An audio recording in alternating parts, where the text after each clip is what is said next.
Praise lord. దేవుని ప్రశస్తమైన నామమునకు మహిమ కలుగునుగాక. ప్రభు పేరట మీ అందరికీ హృదయపూర్వక వందనాలు. ఈ ఉదయకాలము దేవుని వాక్కులు విందాం. సమూయేలు 2వ గ్రంథము 6వ అధ్యాయము 14వ వచనము.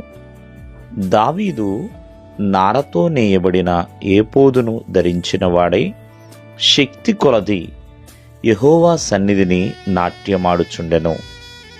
ప్రియమైన వాళ్ళరా, ఇక్కడ దావీదు గొర్రెల కాపరిగా లేడండి, ఇశ్రాయేలు ప్రజలకు రాజుగా ఉన్నాడు.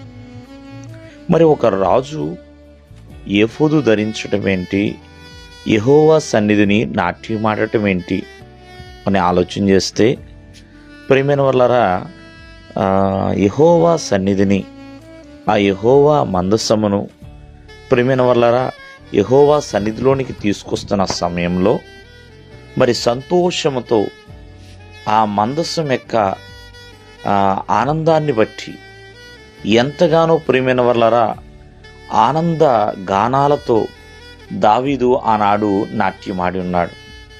కావున ఈ ఉదయకాలం ముందు ఆలోచించండి, ప్రభు సన్నిధిని నాట్యమాడటం మరి దావీదు ఆనాడు చేసిన పని దేవునికి కూడా మెచ్చదగినదేనండి. దేవునికి కూడా మెచ్చుకున్నాడు. తనని ఎగతాళి చేసిన వారిని ప్రియమైన వాళ్ళరా దేవుడు శపించాడు. కావున తన శక్తి కొలది, అంటే తన బలము కొలది దేవుని సన్నిధిలో దేవుణ్ణి ఆరాధించాడు. దేవుని నామాన్ని మహిమపరచగలిగి ఉన్నాడు.